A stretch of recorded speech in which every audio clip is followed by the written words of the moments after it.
Yun na.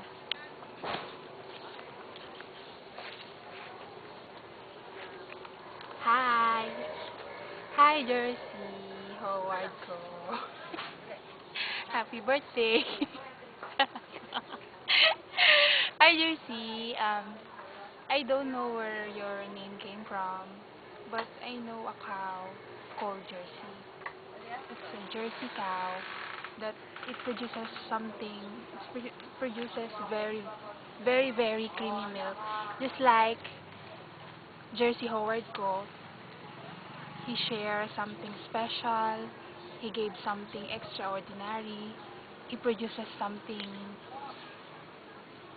prodigious, something extraordinary. Thank you, Jersey, for being part of our lives.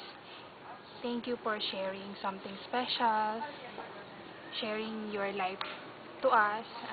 We're really, really blessed to have you. Idol ka namin. We love you, Jersey. Bye-bye.